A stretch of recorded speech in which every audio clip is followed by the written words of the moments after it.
네, 오늘 말씀은 작은 태양아 어둠을 비춰라 라는 제목을 가지고 여러분들과 말씀을 나누고자 합니다.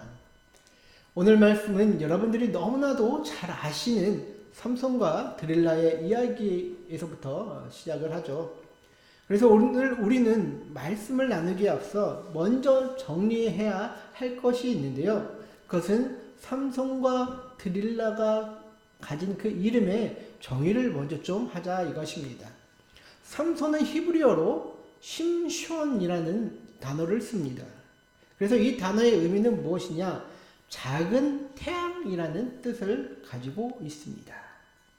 작은 태양, 빛을 비치는 작은 태양을 삼손의 이름 속에 담겨져 있다라는 것이죠. 그리고 들릴라의 이름은 여러 가지 이름의 해석이 있지만 저는 어떤 해석을 하냐? 접두어 드와 그 다음에 밤을 뜻하는 라일라라는 히브리어 단어가 있거든요. 그래서 드릴라의 이름의 의미는 밤을 뜻한다라는 것입니다. 그래서 삼손과 드릴라의 그 모습은 히브리인들의 작은 태양과 블레셋 사람들의 밤의 여인과의 어떤 영적인 싸움이다라고 우리는 볼 수 있다라는 것이죠. 그래서 우리는 단순히 한 남자의 방탕한 삶이 여인 때문에 망가졌다는 그런 관점이 아니라 빛을 발해야 했던 이스라엘의 사사가 어떻게 밤의 여인에게 무너졌는지를 생각하며 좀 확장된 관점에서 오늘 말씀을 나누면 좋을 것 같습니다. 무지막지한 여호와의 힘을 지닌 이가 왜 나약한 밤의 여인에게 농락당했는지 말입니다. 삼손과 드릴라의 이야기를 보면요. 삼손은 지속적으로 이 여성한테, 이 드릴라라는 여성한테 시달리는 것을 볼 수가 있죠. 그래서 첫 번째 어떤 방법을 썼습니까? 드릴라가 삼손의 힘의 비밀을 알려달라 했을 때 삼손은 그저 마르지 않는 새 활줄 7으로 자신을 결박하면 힘을 낼 수 없다라고 첫 번째는 그냥 건성으로 대답을 합니다. 그 결과 어떻게 됐습니까? 당연히 삼손은 그 밧줄을 풀고 블레셋 사람들을 쳐 부술 수 있었죠. 그때부터 이제 들릴라는 자신을 속였다고 삼손을 계속해서 괴롭힙니다. 그래서 두 번째로 이제 들릴라가 삼손의 힘의 비밀을 알려달라고 했을 때 삼손은 쓰지 않는 새 밧줄로 나를 묶으면 자신은 힘을 낼 수 없다라고 말을 합니다. 그러나 그 결과도 빗나갔었죠. 아니었었죠. 그래서 들릴라는 또 자신에게 거짓말을 했다며 희롱했다며 또 난리를 치면서 삼손을 괴롭게 합니다. 그래서 세 번째로 이 삼손은 드릴라가 비밀을 알려달라 했을 때 또 자신의 머리털 7가닥을 배틀에 넣어서 짠 줄로 그것을 자신을 결박하면 자신은 힘을 쓸 수 없을 것이다 라고 이야기를 합니다. 그 결과 어떻게 됩니까? 그것도 거짓말이었죠. 그래서 드릴라는 자신에게 또 거짓말을 했다면 또 희롱했다고 하면서 또 삼손을 엄청나게 들들들 볶으면서 괴롭게 합니다.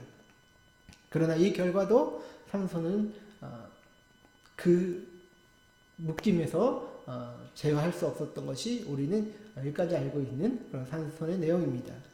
삼손은 이때쯤이면 알아야 하지 않았을까요? 드릴라가 자신을 속이기 위해 유혹하고 있다고 말입니다.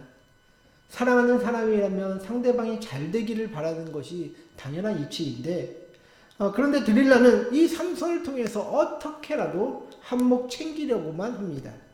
삼손을 사랑하지 않습니다. 그렇다면 삼손은 정신 차려야 했지 않을까요? 그러나 드릴라의 매력이 넘쳤는지 삼손은 드릴라의 애원에 모든 비밀을 말하는 그런 어처구니 없는 행동을 한다라는 것이죠.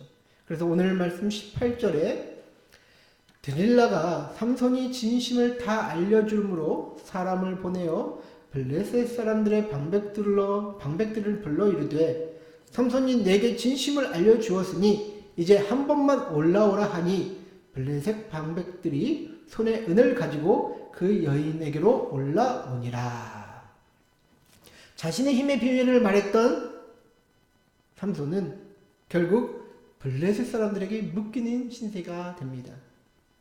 그 머리가 하나님이 주신 그 힘의 근원이었다는 것을 말하게 되었다라는 것이죠. 하나님과 관계에 있어서 어떻게 보면 이 유일한 끈이 이제 머리카락이었는데 그는 대적에게 그 머리카락마저 빼앗기게 된 것입니다.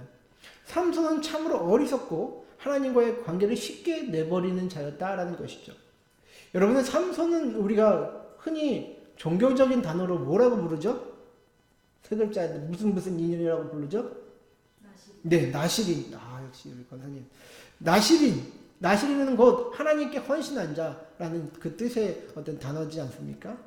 근데 이 삼손은요, 하나님께서 나기 전부터 선택하시고 부르셨던, 그렇게 하나님께 드렸던 그런 모태로부터 선택된 자였다라는 것입니다. 근데 이 나시린은요, 민수기 6장을 보면 지켜야 할 규례가 3가지가 있었는데요. 첫째는 뭐였습니까? 포도와 관련된 것과 독주를 마시지 말라라는 것입니다. 그리고 둘째는 머리카락을 자르지 말 것. 그리고 셋째는 시체를 가까이 하지 않는 것이 나시린이 지켜야 할 3가지 규례였다라는 것입니다. 그런데 여러분들 삼손의 인생을 한번 이렇게 싹 돌아보세요. 하지 말라는 건 다 골라서 하지 않았습니까? 술과 여자를 항상 끼고 살았고요. 그리고 시체도 가까이에서 오히려 자신의 부모까지 부정하게 만든 것이 이 사자 아닙니까? 정말 하지 말라는 것만 골라서 하는, 또 다른 사람에게까지 피해를 주는, 정말 아주 오늘날 치면 망나니 중에 망나니였다라는 것이죠. 그런데 하나님은 그런 삼손을 어떻게 하셨습니까? 하나님은 그럼에도 삼손에게 끝까지 신실하셨다는 것을 우리는 볼 수 있습니다. 그에게 이스라엘의 빛을 비추는 작은 태양이라는 직무를 주셨고, 그가 매우 문제가 많은 사람이었지만 그에게서 힘을 거두어 가지도 않으셨다라는 것입니다. 그가 이스라엘을 위해 블레셋을 대적해야 하는 일에 끝까지 인내하고 또 믿어주셨던 것이 하나님의 사랑과 자비의 모습이다라는 것이죠. 그런데 오늘 본문만큼은 다릅니다. 머리 민 것에 대한 일만큼은 이제 하나님은 인내하시지 않으셨습니다. 자신의 머리가 밀리고 블레셋이 쳐들어왔을 때 자신은 역시나 그들을 물리칠 수 있을 것이라고 삼손은 생각했습니다. 그러나 그에게서 하나님은 이미 떠나셨다는 것을 그는 알지 못했다라는 것이죠. 그래서 20절 보면 뭐라고 얘기합니까? 들릴라가 이르되 삼손이여 블레셋 사람이 당신에게 들이닥쳤느니라 하니 삼손이 잠을 깨며 이르기를 내가 전과 같이 나가서 몸을 떨치리라 하였으나 여호와께서 이미 자기를 떠나신 줄을 깨닫지 못하였더라. 하나님이 주신 힘으로 사사가 된 삼손, 그는 그의 힘이 어디서 나오는지도 정확히 알지 못했고 또 하나님이 자신과 함께한다는 사실조차도 망각할 정도로 그는 영적으로 무뎌진 자였다라는 것을 오늘 이 말씀을 통해서 우리는 알 수 있다라는 것이죠. 저는요, 그가 단순히 머리가 밀렸기 때문에 하나님이 떠났다라고 생각하지는 않습니다. 그는 나시린의 조건이었던 독주 마시는 것, 시체를 가까이 한 것, 머리를 민 것, 이 모두는 하나님이 그에게 주신 사명을 지키기 위해 삼손에게 필요했던 것이거든요. 그런데 그가 이 모든 것을 어겼다라는 것은 그가 이제는 하나님의 사명을 스스로 내팽개쳤다, 버렸다라는 결론이 나옵니다. 그 어떤 일이 있어도 마지막 선은 넘지 말았어야 했는데 삼손은 밤의 여왕이었던 그 드릴라의 유혹에 자신의 사명을 모두 다 내팽개쳤다라는 것입니다. 이것이 삼손의 문제였고 또 오늘날 저와 여러분들의 모습일지도 모른다라는 것이죠. 하나님은요, 이 땅에 저와 여러분들을 아무 목적 없이 또 생각 없이 보내지 않으셨습니다. 우리의 삶은 어찌 보면 그것을 발견하고 또 실천하며 살아가는 것이 우리의 인생, 하나님께 부름받은 자의 그런 인생 아니겠습니까? 그래서 윌로 크릭의 리고렌 목사는 자신의 책 목적이 이끄는 삶에서 이렇게 말하였습니다. 하나님은 우리를 모호한 어둠의 그림자 속에 가두어 두신 것이 아닙니다. 하나님은 성경에 우리가 왜 살아있고 어떻게 삶을 살아야 하며 무엇을 피하고 미래에 무엇을 기대하는지에 대해서 명확하게 계시하셨습니다. 삶 속에서 당신의 목적을 발견하고자 한다면 세상의 지혜가 아닌 반드시 하나님의 말씀으로 돌아오셔야 합니다. 때때로 당신은 당신의 삶의 목적에 대해서 생각할 때 답답할 때가 많을 것입니다. 그러나 이제는 기뻐하십시오. 당신은 어둠이 아닌 빛 속으로 걸어가기 있기 때문입니다. 자, 여기서 강조하고 있는 말은 무엇입니까? 삶 속에서 저와 여러분들의 어떤 목적을 발견하고자 한다면 세상의 지혜가 아닌 반드시 하나님의 말씀으로 돌아와야 한다라는 것입니다. 지금 삼손은요, 어떻게 보면 세상의 지혜에 기대고 있습니다. 세상의 지혜란 무엇입니까? 인간이 중심이 되어서 모든 것을 이룰 수 있다라는 것입니다. 삼손은 지금 힘이 워낙 많으니까, 하나님께서 주신 그 힘이 있으니까 자기가 모든 것을 이룰 수 있다라는 그런 자기중심적인 어떤 생각을 갖고 있었다라는 것이죠. 오늘날 많은 사람들도 첨단 기술과 과학의 발전을 통해 많은 것을 이루어냈습니다. 그러나 여러분들, 그것은 영원하지 않다라는 것은 우리는 이미 알고 있잖아요. 하나님이 주신 삶의 목적과 방향을 잃어버리게 된다면 우리는 세상의 유혹에서 또 질 수밖에 없을 것입니다. 삶이든 또 신앙이든 자기중심화에 빠지는 것은 우리는 정말 주의해야 한다라는 것이죠. 제가 저번에도 한번 말씀드렸는지 모르겠는데, 그 전도자라는 사람이 참 무리를 많이 일으키고 있지 않습니까? 그래서 제가 유튜브를 보니까 이번에는 자기가 패션 사업에 뛰어들었다라고 합니다. 그래서 그 사람 하는 말은 뭔가 보니까 타락한 패션 시장을 하나님께 돌리기 위해서 이 패션 사업을 시작했다라고 이렇게 하는 거예요. 그리고 얘기하는 게 하늘의 DNA를 담아서 이 제작한 이 티셔츠를 이제 공급하는데 그게 한 장당 얼마인지 아십니까, 여러분들? 티셔츠 한 장당 13만 원이라고 합니다.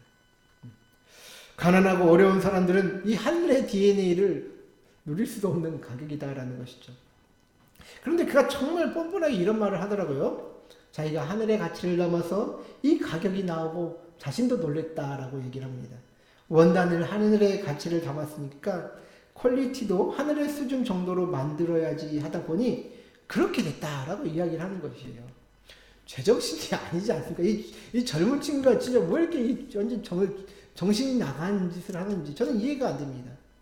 그런데 아직도 그 사람에게 헤어나지 못하는 이들이 많다는 것은 더 문제가 아닐까요? 오늘날 여러분들 세상에 하늘의 권능이 임하는 것과 같은 능력은 필요합니다. 그러나 그 능력은 하나님이 성도를 세우고 불신자들의 마음에 예수님을 받아들일 수 있도록 하는 어떻게 보면 전도의 도구입니다, 여러분들. 그러나 사람들은 그런 것에 마음이 빼앗겨 그것으로 장사를 하고 있는 모습을 볼 때 저는 참으로 가슴이 아프다라는 것이죠. 제가 항상 말씀드리잖아요. 이런 사람들도 처음에는 안 그랬을 거라고 말입니다. 그런데 하나님이 주신 자신의 사명을 망각하다 보면 이런 말도 안 되는 모습에 빠지게 되는 것입니다. 하나님이 주신 사명과 고귀한 능력을 세상의 유혹에 빠져 쓰레기통에 처박아 버리는 아주 한심한 짓들을 하고 있다는 것이죠.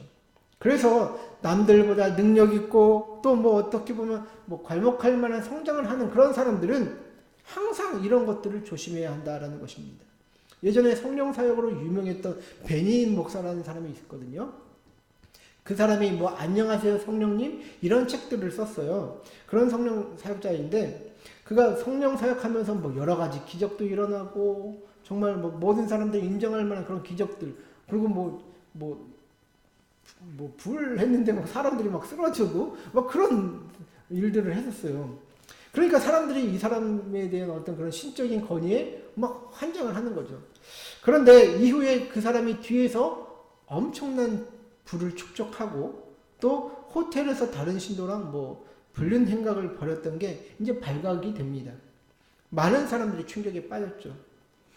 예수의 복음을 전하고 하나님의 성령에 의해서 사역을 한다고 하는 사람이 저런 식의 저급한 행동을 하게 되는 것을 사람들을 보게 될 때 충격에 빠져서 그 후에 어떻게든지 알 수 없었는데요. 그런데 이제 2024년 5월 9일에 미주 크리스천 포스트에 실린 기사를 보니까 이 베니 목사가 나와서 한 얘기가 있더라고요. 자신이 예전에 확실하지 않았던 예언사역과 번영신학을 밀어붙임에 후회하고 있고 또 그것에 대해서 용서해달라고 하는 그런 기사가 실리게 되었습니다. 지난날 자신의 과오와 어떤 그런 일들에 대해서 반성하면서 지금은 오직 예수, 오직 십자가만 집중한다라고 이렇게 고백하던데요. 여러분들, 예수 믿는 자들에게 있어 가장 중요한 것은 예수를 드러냄 아닙니까? 물론 우리가 살다 보면 부족함 때문에 실수할 수도 있죠. 뭐 지나친 분노를 표출하거나 다른 사람보다 더 이익을 챙기려는 그런 욕심을 드러낼 수도 있습니다. 그러나 그것은 우리가 하나님과 관계 가운데 살면서 하나님이 만지시고 다듬어 주실 부분임을 우리는 인정하고 있습니다. 그러나 우리에게 주신 삶의 목적과 방향 이런 것부터 다 팽개쳐 버릴 때 어떻게 되겠습니까? 하나님께서 그 사람을 쓰실 수 없는 것 아니겠습니까? 오늘 삼손의 모습을 보세요. 그 하나님께 버림받은 이유가 단순히 머리를 잘렸기 때문이다 라고 생각하십니까? 저는 아니라고 생각합니다. 하나님은 계속해서 그의 허물과 문제도 눈감아 주시며 그가 사명을 온전히 감당하기를 기다렸을 것입니다. 그러나 그는 지속적인 들릴라의 유혹으로 나시린의 사명을 스스로 포기해버린 것입니다. 하나님이 삼손에게 맡기신 유일한 그 사명, 이스라엘의 작은 태양이 되어 그들의 삶에 하나님을 비춰주기를 바랬던 그 일을 삼손은 대적에 의해 스스로 내려놓았다라는 것이죠. 삼손은 하나님이 주신 나시린의 사명을 스스로 세상의 유혹과 어떻게 보면 맞바꿨습니다. 개인이나 교회나 사명을 잃게 되면 흔들리고 무너지게 되는 법입니다. 그렇게 되면 영적으로는 어두워지고 세상과 개인은 더 혼란에 빠질 수밖에 없게 되는 것이죠. 그게 우리의 현실이 아니겠습니까? 여러분, 그래도 우리에게는 희망이 있습니다. 왜냐? 하나님의 은혜는 무궁하시기 때문입니다. 오늘 말씀 21절과 22절을 보십시오. 삼손이 지금 머리를 깎이고 힘이 없어서 대적에게 묶여 짐승처럼 살아갈 때 어떤 일이 일어나고 있는지 말합니다. 21절과 22절입니다. 블레셋 사람들이 그를 붙잡아 그의 눈을 빼고 끌고 가사에 내려가 놋줄로 매고 그에게 옥에서 맷돌을 돌리게 하였더라. 그의 머리털이 밀린 후에 다시 자라기 시작하니라.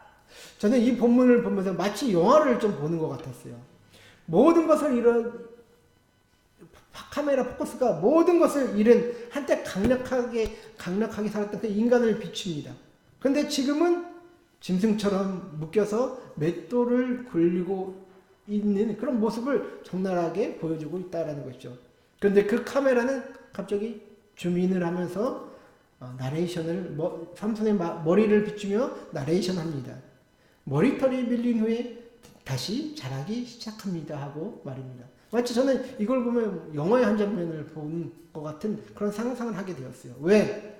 하나님이 주신 힘의 상징이었던 그 머리가 다시 자란다는 것은요, 떠나신 하나님이 다시금 은혜를 베푸실 준비를 하고 있다는 것을 우리에게 들려주시고 보여주시고 상상하게 만들기 때문이죠, 여러분들. 지금 블레셋 사람들은요, 자신들의 신인 다곤이 이 삼손을 잡게 했고 이스라엘 신을 이기게 했다라고 하면서 지금 아주 기뻐하고 있지 않습니까, 여러분들? 그에 비해 이제 삼손은 그들 앞에서 이제 힘 다 빠지고 정말 이빨 빠진 호랑이처럼 그들 앞에서 재짓나 부리는 나약한 인간이 되었습니다. 빛을 발해야 하는 작은 태양이 지금 어둠에 갇혀 어쩔 줄 몰라 하는 모습이 정말 사람들에게는 얼마나 우스꽝스러운 모습으로 비춰졌을까요, 여러분들? 여러분들 실제로요, 지금 캐나다에는 동성애 합법되고 동성혼이 이제 합법으로 여겨진 나라인데 그곳에 캐나다 토론토에 처치 스트리트라는 거리가 있습니다. 자, 이 거리가 무엇이냐면 이 거리를 중심으로 이제 수천 명의 성도를 가진 웅장한 교회 건물들이 이렇게 줄비해져 있었다고 해서 뭐 처치 스트리트라고 이제 부른다고 합니다. 그래서 이 지역에서 이제 옛날에 우리나라에 뭐 게일, 하디, 뭐 에이비슨 같은 이제 조선의 큰 이제 어떤 이제 선교 사역을 했던 그런 인물들이 이제 파송이 되었는데요. 그런데요, 지금 어떤 일들이 그 토론토 거기에 이제 처치거리 스트리트에 이루어지고 있느냐? 지금은 세계 최대의 동성애자 퍼레이드가 이제 열리는 장소가 되었고, 지금 이제 제가 사진도 이제 가져와 봤는데, 또 그 영적인 심장이었던 그곳에서 이제 할로윈 축제, 뭐 이런 것도 버젓이 벌어지고 있다라고 합니다. 지금 저기가 이제 처치 스트리트인데, 지금 사람 동성애자들이 저기서 막 엄청난 이제 행위를 하고, 또 이제 뭐 할로윈 축제다 해서 뭐 지금 저러고 놀고 있다라고 합니다. 캐나다 사람들은요, 특히 이제 동성애자들은 교회가 여태껏 자신을 억압했다라고 해서 뭐 이 차별했다라고 하면서 교회 앞에서 지금 일부러 지금 저러고 조롱하고 있는 것입니다, 여러분들. 저는 지금 뭐 저것을 가보지 않아서 어떻게 되는지 알지 못하지만, 그러나 그 교회들이 그 예전 하나님의 어떤 거룩과 성결한 삶에 대해서 지금 이야기할 수 있을까요, 여러분들?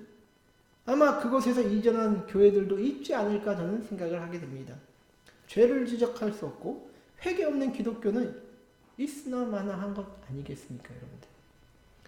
이렇게 우리가 사명과 하나님께 대한 어떤 일들을 잃어버리게 된다면 우리는 저렇게 세상의 죄 가운데 어떻게 보면 조롱을 받는다라는 것이죠. 오늘 삼손을 보십시오. 그러니까 하나님께 은혜를 입은 것은 주의 은혜를 다시금 찾고 바랄 때였다라는 것을 우리는 알 수 있습니다. 28절을 보시면요. 삼손이 여호와께 부르짖어 이르되 주 여호와여 구하옵나니 나를 생각하옵소서. 하나님이여 구하옵나니 이번만 나를 강하게 하사 나의 두 눈을 뺀 블레셋 사람에게 원수를 단번에 갚게 하옵소서 하고. 자, 삼손은 지금 자신의 비참함을 장악하고 기도합니다. 주 여호와여 구하옵나니 나를 생각하옵소서 하면서 말입니다. 이러한 구조는 우리는 시편에서 많이 봤죠, 여러분들. 나를 생각해달라는 기도, 이 말을 우리 시편에서 많이 봤을 것입니다. 그런데 이제 사실 이제 삼손을 생각하면 망나니의 말도 안 듣는 하나님의 종의 모습이 아닙니까? 그런데 삼손을 지금 자신의 삶의 가운데 무엇을 기억해달라 지금 하는 것입니까, 여러분들? 솔직히 하나님 앞에 자기가 떳떳하게 할 건 없을 것 같은데 말입니다. 이 기억하다라는 히브리어는요, 자카르라는 단어인데, 이 단어의 의미는 기억해내기 위해 표시를 해두다라는 그런 뜻을 담고 있습니다. 지금 하나님은요, 삼손을 작은 태양으로 점 찍으셨고, 또 이 땅 가운데 그를 보내셨죠. 물론 삼손이 뭐 우리가 만족할 만큼 감당하지 못했지만, 삼손은 자신을 나신으로 점 찍으셨고, 함께 하셨던 그때, 그 하나님의 은혜의 때를 기억해 달라라는 것입니다. 삼손은 자신의 힘이 머리카락이 아니라 여호와의 기름 부으심이 임할 때 힘을 발휘할 수 있는 것을 이제 깨닫게 됩니다.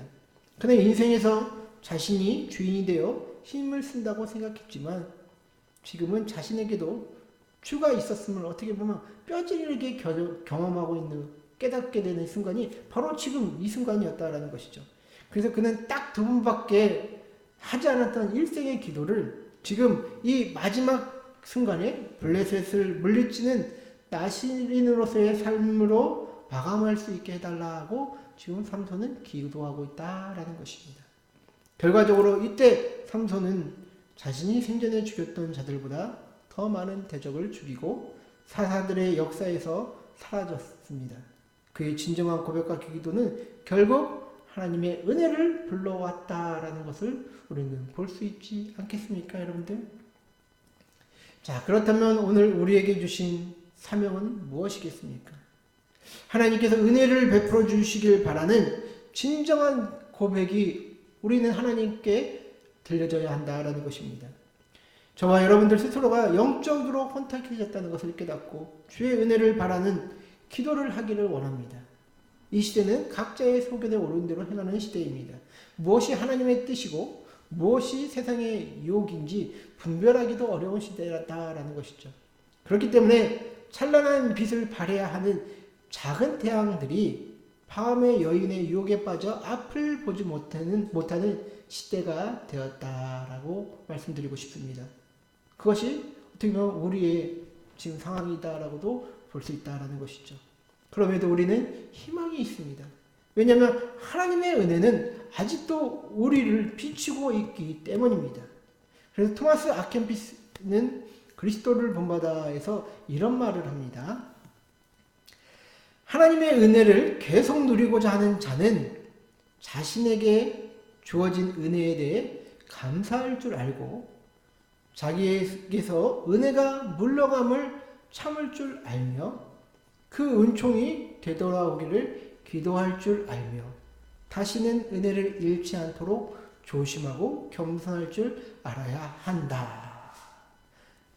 이 토마스 아켄피스는 하나님의 은혜가 우리에게 머물러 있을 때는 감사하며 은혜가 사라진 것 같을 때는 인내해야 하며 또 그때에는 그 인내가 우리 가운데 다시 돌아오기를 기도하고 은혜 가운데 다시 찾아왔을 때는 조심하고 또 겸손해야 한다라고 교훈하고 있습니다.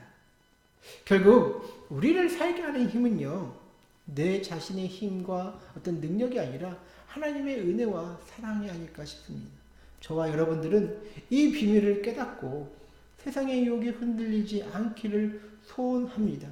이상의 희귀해진 시대에서 은혜에 대한 감사, 또 인내, 간구, 겸손이 우리를 영원한 생명의 길로 인도할 것입니다. 이것을 놓치지 말고 작은 태양으로서 정말 세상을 비추게 되시는 저와 여러분들 되시기를 주의 이름으로 간절히 축원드립니다.